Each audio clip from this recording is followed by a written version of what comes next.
Chers auditeurs, auditrices de la radio JVA, Jésus vous aime. Recevez nos salutations dans le beau et précieux nom de notre Seigneur Jésus-Christ. Vous êtes en compagnie des missionnaires Emmanuel et Diamant Aoudja dans votre émission MSD. Nous avons choisi des thèmes que nous sommes en train de développer. Et ce moment, nous sommes en train de parler sur les conflits et les résolutions. Nous allons prier. Adorable Père, nous te bénissons et te louons. T'exaltons, te magnifions, parce que tu es notre Père. Merci pour la grâce que tu nous as faite encore ce jour, d'être à cette bonne place avec toi, Papa, pour communiquer de ta part. Dispose les cœurs, les pensées, afin que tout ce que nous allons dire et faire, Seigneur, soit pour ta gloire. Dispose les cœurs, les pensées, et donne la révélation, Papa, afin qu'ils puissent recevoir, Papa, ce qu'il faut pour la guérison, pour la restauration, pour vivre ta volonté, dans les foyers, dans les familles, dans toutes les relations. Au nom de Jésus-Christ. Amen. Amen.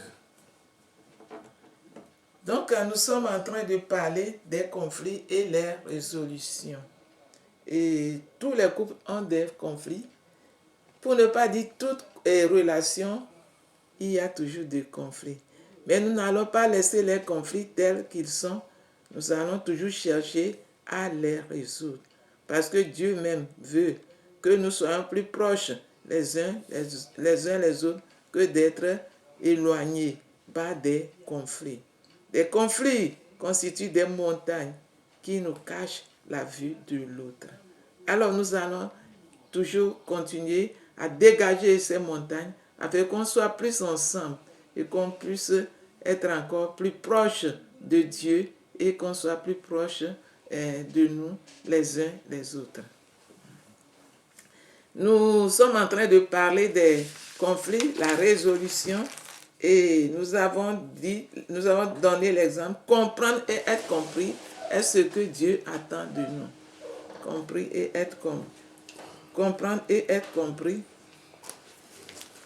c'est ce que Dieu attend de nous. Et dans ça, nous ne devons pas... Dans ça, nous disons que ne vous jugez pas, mais essayez de faire la liste de solutions possibles. Nous ne devons pas nous juger. Le plus souvent, c'est ce que nous faisons. Quand il y a conflit, nous ne devons pas nous juger ou bien juger l'autre. Mais au contraire, nous devons faire la liste de solutions possibles. Une définition des attentes. Ce sont les croyances de moment. Les choses devraient être. Les attentes de certaines personnes sont très fortes, que cela passe à côté. Pour celui qui a une personnalité très forte, ses attentes seront aussi très fortes. Les attentes de comportement. Exemple, pour un enfant, moi j'attends que quand on va à l'église, tu restes calme. Ce n'est pas mauvais. Pour son mari, moi j'attends que quand tu sors du service, tu arrives tôt à la maison pour manger ensemble avant que les enfants ne dorment. Attends des rôles. Moi j'attends que quand tu travailles, tu vas avoir beaucoup d'argent. Attente de vie et de mort. Les gens ont une attente de comment la vie doit être vécue ou mettre ses attentes sur d'autres personnes. Attente de relation. Moi, j'attends de ma femme que le petit déjeuner soit toujours prêt à 7 heures du matin. Il y a beaucoup d'attentes. Autre attente concernant comment les gens doivent croire à la Bible. Nos attentes non comblées ne doivent pas nous amener à la tristesse, ni déception, ni frustration. C'est bien d'avoir des attentes, mais si ces attentes nous conduisent à la colère, nous devons poser la question pourquoi. Nous devons aider les autres à comprendre que c'est leur attente qui leur conduisent à la colère, à la déception, à la tristesse. Lorsque tu as tes attentes qui ne sont pas comblées, ce n'est pas fini. Ce n'est pas fini. Tu ne dois pas te mettre à la colère. Et tu ne dois pas te mettre en colère. Ou bien être déçu de manière, ou bien être triste. Généralement, les sentiments que nous avons proviennent des attentes qui ne sont pas justes. Des fois, on a des attentes qui ne sont pas justes. Si c'est bon d'expliquer ce que c'est que entente. Qu'est-ce que c'est que entente? Quand on parle d'attendre ce que le prochain, tu veux que le prochain fasse pour toi. Fasse pour toi. C'est ça, j'ai donné l'exemple. Et le monsieur veut que la nourriture soit, et le petit déjeuner soit prêt 7h00. Et avant qu'il puisse quitter pour le boulot. Si à 7h00, le petit déjeuner n'est pas encore là, c'est là, il est a frustré. Tout à fait. Il peut se mettre en colère ou bien il peut être frustré. Bon, allez-y. Merci beaucoup. Donc, nous devons aider les autres à comprendre que c'est leur attente qui leur conduisent à la colère, à la déception ou à la tristesse. Généralement, les sentiments que nous avons proviennent des attentes qui ne sont pas justes. Des fois, on a des attentes qui ne sont pas justes. Ne sont pas justes. Ça rentre dans l'égoïsme. L'attente en elle-même n'est pas fausse, mais le degré trop élevé peut nous conduire à la déception. Quand tu as des attentes, ce n'est pas mauvais. Mais quand le degré est trop élevé, tu seras déçu ou bien tu peux être déçu. Chaque fois, je dois me poser la question, pourquoi j'ai l'habitude de pouvoir contrôler? Il y a des gens, ils ont l'habitude de contrôler tout. Ils ont l'habitude de contrôler tout. On attend que la femme fait ceci, fait cela, fait ceci, fait cela. Ou bien c'est la femme qui attend que le monsieur fait ceci, fait cela, et l'attente est trop élevée. Mais elles ne sont pas saines si elles deviennent lourdes pour l'autre. Tout à fait. Lorsque tes attentes deviennent lourdes pour l'autre, les attentes ne sont pas saines. Si tu sens que tes attentes sont trop lourdes pour l'autre, il faut utiliser la méthode YZ dont nous avons parlé. Et c'est utiliser cette méthode et faire l'écoute active. L'écoute active qui montre que tu amènes le problème sur le tapis et tu l'écoutes gentiment pour voir le retour venant de lui et comment vous allez en parler et que chacun puisse être satisfait. Il peut y arriver que l'homme ait des attentes trop lourdes envers sa femme pour certaines raisons. Et aussi la femme ne comprenait pas pourquoi il posait toutes ces attentes lourdes sur elle. Dans ce cas, il faut le dialogue et que l'homme revoie ses attentes pour ne pas écraser l'autre. Nous devons nous rappeler que la femme, peut-être, c'est vrai que l'homme va aller au service, mais la femme, il y a aussi des enfants à gérer. Il va gérer le petit déjeuner de son mari. Il va gérer aussi d'autres choses.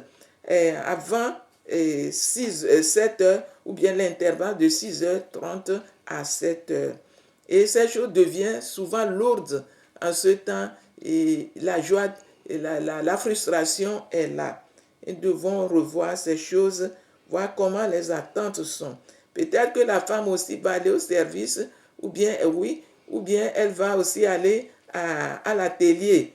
Donc, lorsque il y a dialogue, tout le monde va amener, ses préoccupations et vous allez toujours trouver la solution pour que l'autre ne soit pas écrasé. Ce qui est plus important, c'est la relation. Et si la relation est plus importante, nous devons choisir abandonner certaines de nos attentes. On peut choisir abandonner certaines de nos attentes pour éviter, la frustration ou bien pour éviter la colère ou bien pour éviter la distance entre vous. Autre point, situation et événement ou issue et événement. D'une manière générale, les gens attendent d'amener leurs problèmes dans une situation. Comment est-ce que nous gérons les problèmes dans les situations? Il y a 6 règles. 1. Temps mort pour calmer les esprits. C'est très important. Il faut que les esprits soient calmes. 2. Écoute active, dont nous avons parlé de Jacques 1, verset 19. On a la compréhension, ensuite parler du problème. 3. Discuter ou parler du problème et trouver la solution. Généralement, on arrive à la solution. Généralement, on arrive à la solution lorsqu'on suit ces règles. A. Parler du problème. Être sûr de parler du problème jusqu'au bout. Être sûr de parler du problème jusqu'au bout. Parce que nous avons dit que des fois, c'est au début on peut trouver la solution, ou bien c'est au milieu, ou soit à la fin. Alors on doit laisser le temps qu'on parle du problème jusqu'au bout. On ne doit pas laisser le problème à mi-chemin ou bien laisser le problème au beau milieu. B. Trouver la solution, qui est très importante. C'est bon de parler du problème, mais c'est mieux de trouver la solution. 4. Ce n'est pas le bon moment. Alors, l'autre doit avoir la patience et demander quel est le bon moment. Et à un bref délai. Lorsque l'autre dit que ce n'est pas le bon moment, il doit avoir un bon moment pour lui qu'il doit proposer. Donc, c'est lui qui va trouver le bon moment. Lorsque celui qui dit que ce n'est pas le bon moment, c'est lui qui va trouver le bon moment. Si on remarque qu'il est en train d'éviter le partage, alors demandez le conseil du Saint-Esprit et ne le laissez pas fuir. Souvent, il y a des gens, ils fuient le problème et ils disent ce n'est pas le bon moment. Après, finalement, ils fuient le problème. Alors qu'on ne peut pas fuir le problème. Le problème est là. Il est en train d'aggraver la situation. 5. Avoir la réunion hebdomadaire.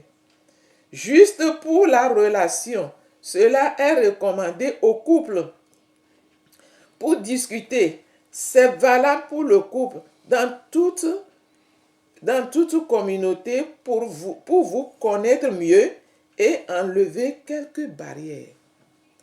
Les gens ne voient pas l'importance de ça, mais lorsque vous êtes ensemble pour cette réunion, on enlève beaucoup de barrières entre vous. Ça vous permet d'être ensemble plus proches, ça permet d'échanger entre vous. 6. Planifier du temps pour faire des choses ensemble. C'est très très important. Vous devez planifier du temps pour faire des choses ensemble. Depuis des temps, les gens n'ont plus le temps l'un pour l'autre pour faire des choses ensemble. Et on va revenir, chacun court de son côté. Finalement, il gagne quoi? Rien. Donc, prenez du temps pour vos amis. Amusez-vous ensemble. Faites des choses spirituelles, des choses simples. Protégez ce temps. Protégez ce temps contre le conflit. C'est un temps de relâche. Le plus souvent, le couple, quand il commence à parler, ça se termine toujours par la querelle. Et finalement, le temps n'est pas bénéfique pour les deux. Vous devez protéger ce temps et être relax. Prenez du temps pour vivre avec plaisir. Depuis lors, les gens n'ont plus le temps pour vivre leur plaisir. Alors que l'amitié, tout ça là est fondamental. Jouir de ce temps ensemble. Rire ensemble. Ça, c'est pour nous protéger contre les grands conflits. C'est pour nous protéger contre les grands conflits. Les conflits, il y en a toujours, mais prévenir les grands tout en travaillant les petits pour qu'ils ne deviennent pas des grands conflits. Petit conflit fois petit conflit devient toujours des grands conflits, montagnes qu'on ne peut plus détruire. Ces principes peuvent être appliqués à tous les niveaux de la vie et aux familles. Nous devons toujours avoir le temps l'un pour l'autre, faire des choses ensemble et cela protège vraiment les relations. Nous allons parler des choses cachées, c'est-à-dire 1. Les mêmes problèmes qui se répètent ou auxquels l'on tourne autour. Il y a des problèmes, c'est ça se répète tous les jours. Et on tourne autour. Si les problèmes qui sont à la surface reviennent plusieurs fois, ça veut dire qu'il y a quelque chose dedans qui est caché. On ne veut pas en parler. Il y a quelque chose qui est caché, on tourne autour et les mêmes problèmes reviennent. Exemple, chaque jour, il y a problème d'argent. Il y a problème d'argent. Au fait fond, il y a quelqu'un qui veut contrôler l'argent, mais ne se prononce pas. C'est ça. Lorsque le problème d'argent se répète tous les jours, il y a quelqu'un qui veut contrôler l'argent d'une manière ou d'une autre. Et la relation souffre, ou bien le couple souffre. Un cercle, chaque fois, c'est les premiers problèmes qui reviennent, à savoir qu'il y a quelque chose de caché. Et nous devons tout faire pour que ce problème vienne à la surface. 2. Retrait. Se retirer devant une situation. Il y a des gens, naturellement, il y a une situation, ils se retirent. Ils se retirent. Alors que ça n'arrange pas la relation. 3. Goutte qui fait déborder la vase. La vase est pleine de problèmes cachés. Mais une petite goutte seulement s'ajoute et ça s'explose. Ce n'est pas petite goutte là qui est venue exploser le problème, bien c'est pas ça qui est le vrai problème, mais des problèmes cachés. Et lorsque des petites gouttes viennent s'ajouter, ça s'éclate. 4. Collection des choses que l'autre fait. Exemple, 1500 fois, on collecte. Et on n'arrive pas à pardonner, oublier et commencer une autre chose. Donc, lorsqu'on collecte les problèmes, on écrit un dictionnaire. Les gens qui amènent toujours les mêmes choses sur le tapis, c'est des choses à travailler et à éviter dans les relations. Que ce soit dans les relations de couple, famille entière, tout dans les relations, au service, tout. Les gens sont là, ils collectent. Ils disent, janvier, voilà ceci, février, jusqu'à décembre, ils ne font que collecter des problèmes. Et cela n'est pas bon pour une relation ou bien toute relation. C'est des choses à travailler et à éviter. L'engagement au niveau de relation. Dans le fait de résoudre un conflit, il doit avoir l'engagement de deux côtés. C'est très important. Il doit avoir l'engagement de deux côtés. 1. L'engagement personnel. Il doit y avoir l'engagement personnel des deux côtés. Tout le monde doit prendre son engagement. Sans cela, ça va être difficile de résoudre le conflit. Et parfois, ce conflit ne peut pas être résolu sans une aide extérieure. Lorsque on prend l'engagement, on doit résoudre le problème, quelle que soit sa taille. Mais lorsque on ne prend pas l'engagement et que ça sort, ça va à l'extérieur, ça prend encore une autre dimension. S'engager à ne pas imposer sa volonté, c'est très important. Pour d'autres, c'est forcément sa volonté. Donc, nous devons prendre l'engagement de ne pas imposer sa volonté, mais à renoncer à sa personnalité. C'est vrai, d'autres ont une personnalité très forte et nous ne devons pas imposer notre personnalité. On doit renoncer à sa personnalité, à ses droits. Parce que sans cela, sans ça, je vois que je pousse la personnalité de l'autre à un niveau qui n'est pas valable. On s'impose parce qu'on a une personnalité très forte et on pense que l'autre doit être écrasé. Ce n'est pas juste dans les relations, que ce soit au niveau du couple, partout, ce n'est pas juste de s'imposer et de chercher toujours ses droits. Ses droits. On peut fermer les yeux sur ses droits, on peut laisser tomber ses droits juste pour avoir la paix. Juste pour avoir la paix dans la relation. Juste pour que l'autre aussi soit à l'aise. 2. Mettre de limites à soi-même pour le bien de l'autre. Nous devons mettre de limites à nous-mêmes pour le bien de l'autre. Abandonner le droit d'avoir raison tout le temps dans une situation. Pour certaines personnes, ils doivent toujours avoir raison. Ils cherchent toujours la raison. On ne refuse pas. Tu peux penser que tu as raison, mais ta raison n'est pas celle de Dieu. Toi, tu penses que tu as raison, mais devant Dieu, il se pourrait que toi, tu as tort. Ou bien il se pourrait que tu n'as pas raison. Et tu dois chercher à abandonner ta raison selon toi. Parce que ta raison, c'est selon toi. C'est selon toi. Ce n'est pas l'autre ne pense pas aussi que tu as raison forcément. Ou bien devant Dieu, tu n'as pas raison forcément. Parce que Dieu voit les choses autrement.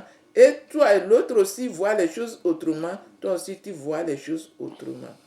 Tant que ce ne soit pas la violation biblique ou le péché, vous pouvez laisser les choses aller. Ce n'est pas grave, ce n'est pas la fin du monde. Vous pouvez laisser les choses aller. Ça, c'est un choix que l'on fait soi-même pour se mettre de limites.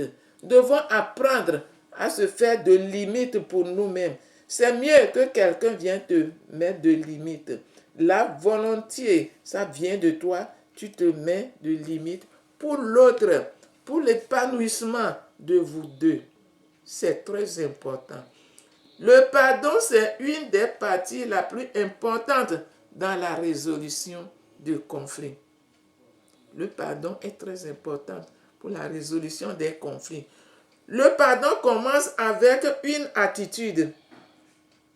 Vous devez développer une attitude de pardon. Quand on dit attitude, tu choisis, tu prends la décision déjà dans ta tête, dans ta pensée. Et tu vas agir ou bien tu vas présenter une attitude de pardon, une attitude de paix, une attitude de bonne décision que tu as prise. Toutes les relations ont besoin de pardon. Et c'est pourquoi nous devons commencer toujours dans notre maison, dans notre foyer, dans notre famille. Cela veut dire que vous devez protéger vos relations toujours avec votre conjoint, avec votre famille, avec les enfants, avec vos coéquipiers.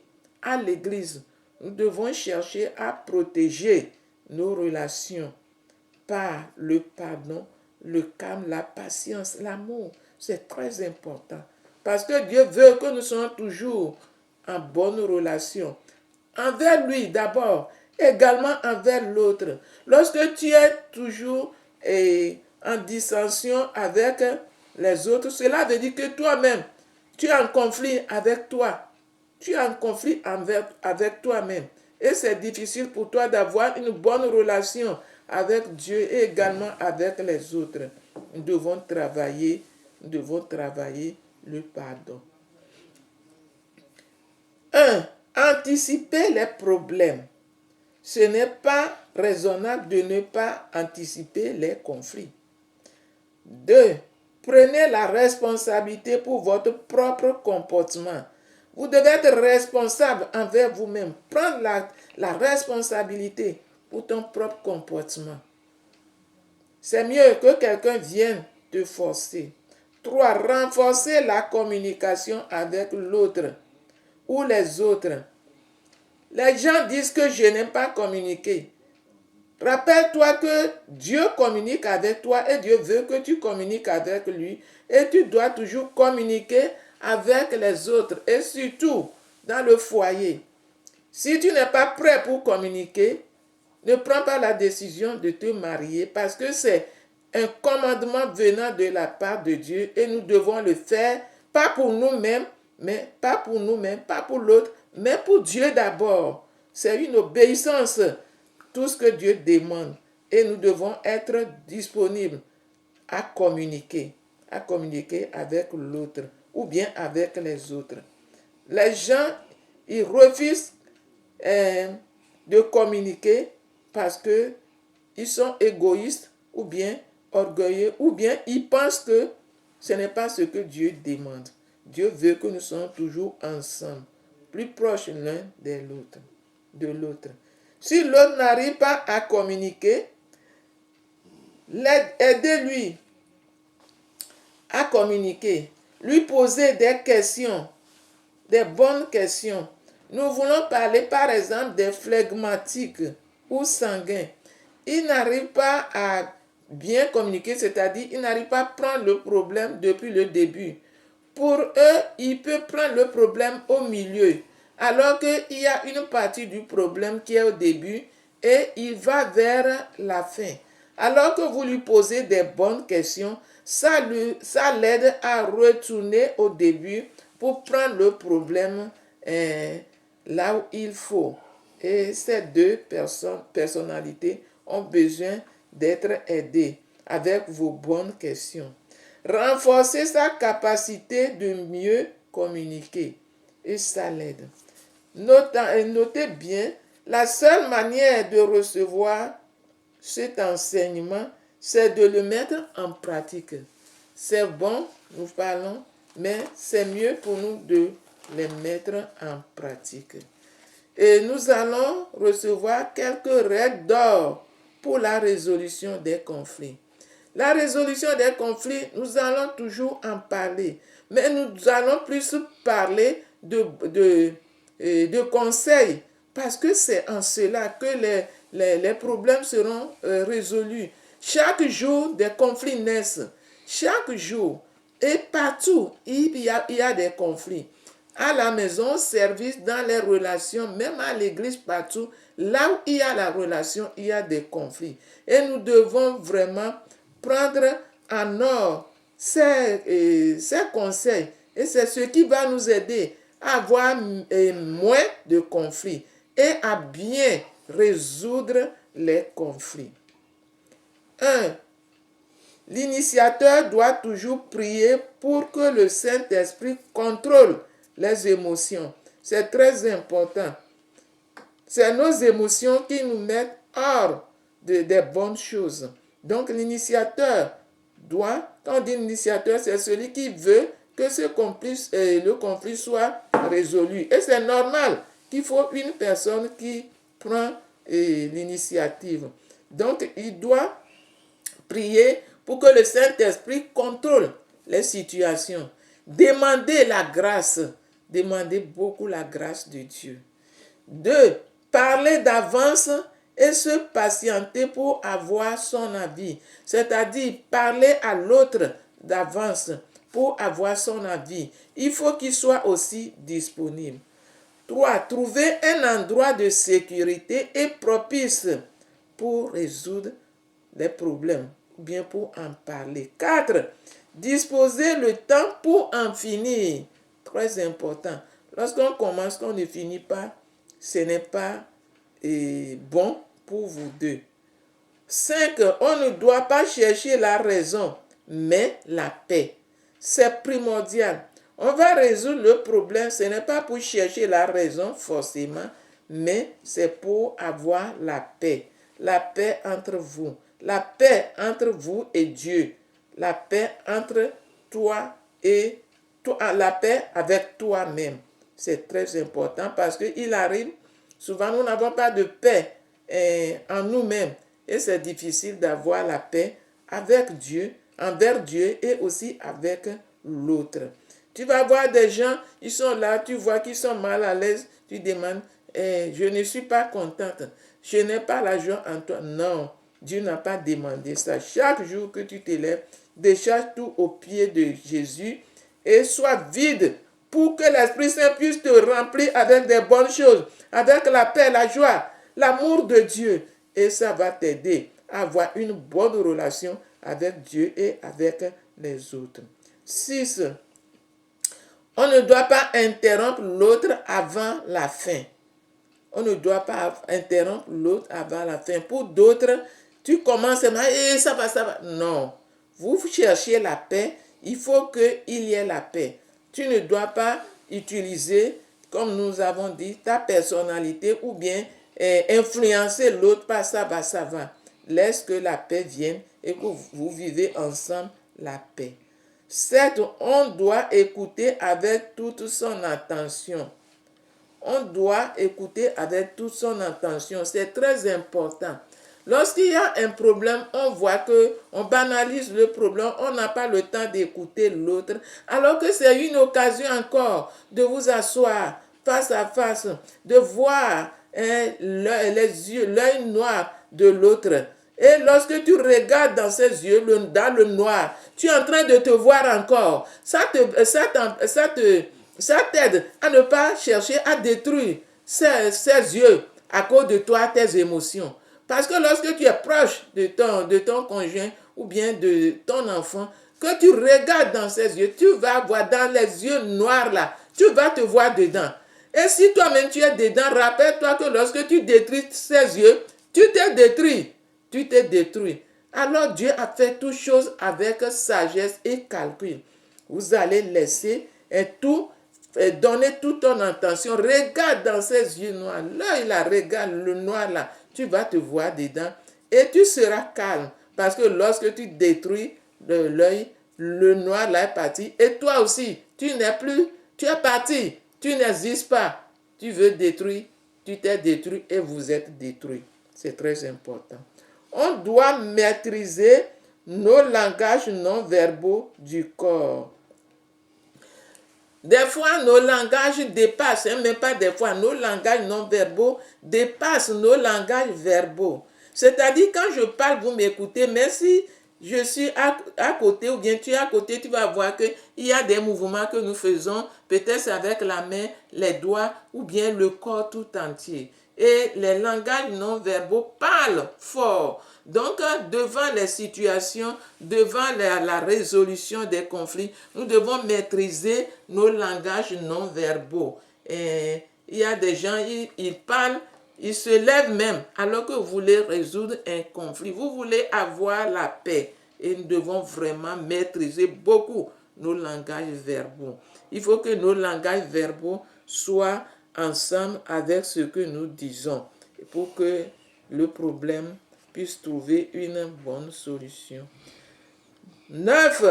Ne pas introduire tout de suite les parents dans le conflit.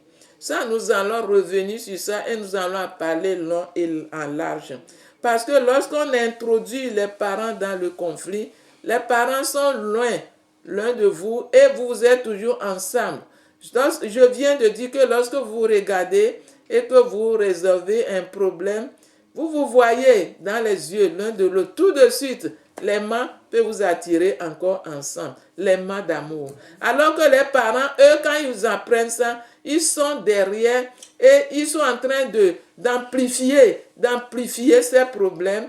Et tout de suite, le beau-fils devient l'ennemi de la belle famille ou bien c'est la belle-fille qui devient ennemie de la famille. Et souvent, vous avez formé des ennemis derrière vous. Et vous deux, vous êtes ensemble. Ça, ce n'est plus solide, ce n'est plus stable.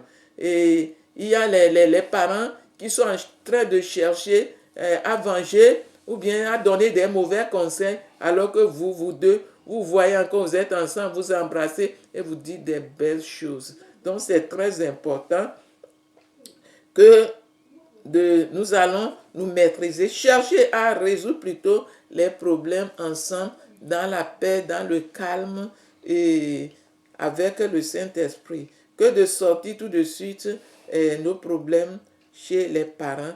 Les problèmes, quand ça arrive au niveau des parents, Ils ne sont pas aussi libres. Ils sont mal à l'aise.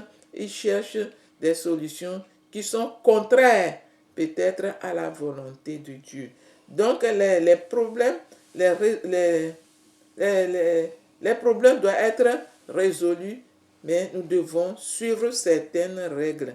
Et c'est ça qui va nous conduire, oui, toujours à la victoire, toujours dans la paix. C'est ça qui va nous aider à rester toujours ensemble et faire la volonté de Dieu. Parce que nous sommes là, ensemble bien sûr, mais nous sommes là pour Dieu.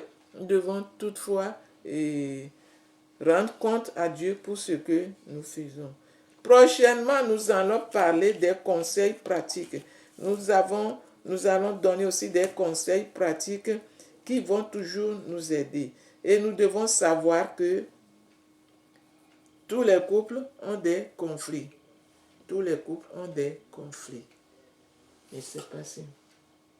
Bon, donc, comme il y a certaines personnes qui ne sont pas avec nous dans le temps, donc si c'est bon d'expliquer ce que c'est que les conflits. Qu'est-ce que c'est que les conflits? Quelles sont ses origines? Oui, nous allons en venir. Bon, les conflits, c'est les malentendus, les incompréhensions, les frustrations, les manifestations de nos frustrations, et bien nos colères. C'est ça, ces choses qui amènent les conflits et ça nous éloigne petit à petit. Lorsque ce n'est pas résolu. C'est pourquoi nous sommes en train de dire de ne pas collecter, les origines, bien de ne pas collecter les problèmes. C'est mieux de les enlever au fur et à mesure. Et les origines des conflits sont multiples parce que chacun vient d'un milieu différent. Même si c'est un même village, les quartiers sont différents, leurs croyances, leurs manières de faire sont différentes. Donc, il doit toujours avoir des conflits. Tu viens au foyer ou bien nous venons nous rencontrer. Chacun vient avec ses bagages, comme d'habitude. C'est comme ça, les bagages aussi sont là dans nos pensées. Quelqu'un venu au foyer et peut-être pour fuir certaines choses dans la famille. Certains viennent au foyer peut-être pour être libres. Certains viennent au foyer peut-être pour ne plus acheter à manger au bord de la route.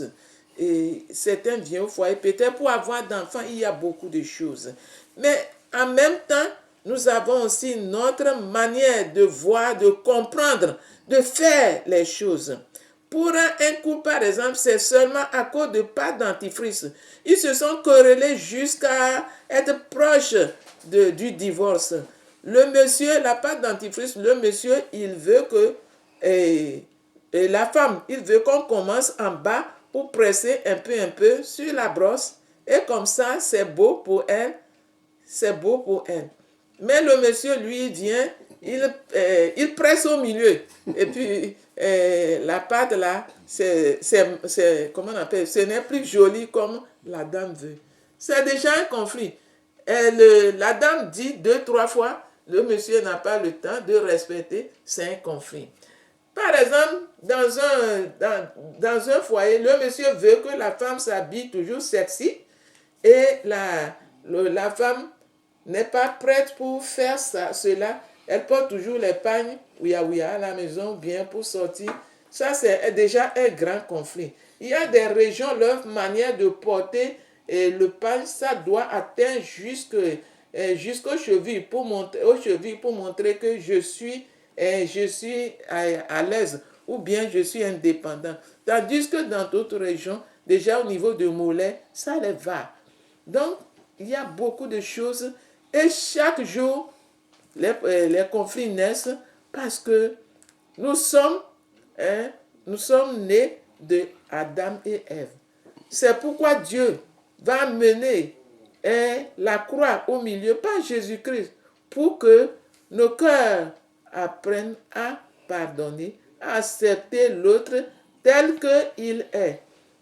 Donc, je disais que la même manière que tu es venu avec les valises, c'est de cette manière que tu as transporté les choses dans ta tête.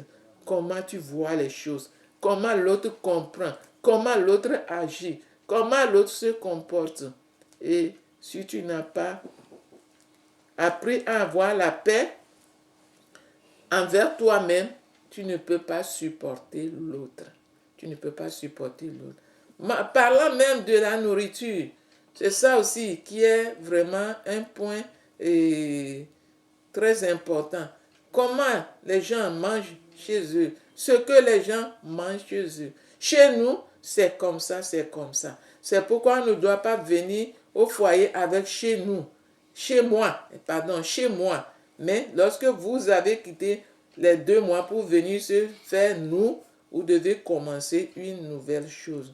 Vous devez tolérer beaucoup de choses. Dans la famille, peut-être quelqu'un est très riche, il est sorti d'une famille riche, et l'autre est sorti d'une famille moyenne. Nous ne disons pas une famille pauvre, parce que moi je n'aime pas qu'on dise famille pauvre, parce que même dans ta famille, tu manges. Ça dépend de ce que vous avez et c'est ce que vous mangez. Pour dire que la famille pauvre, personne n'est pauvre parce que, quel que soit le cas, tu ne vas pas manger chez quelqu'un d'autre tous les jours. Donc Dieu te nourrit, Dieu t'a créé, Dieu te nourrit. Et ça dépend de tes pensées et le nom que tu donnes à ta famille. En tout cas, moi, je suis d'une famille très riche, noble, aisée, parce que Dieu m'a choisi. Dieu sait avant de me placer dans cette famille.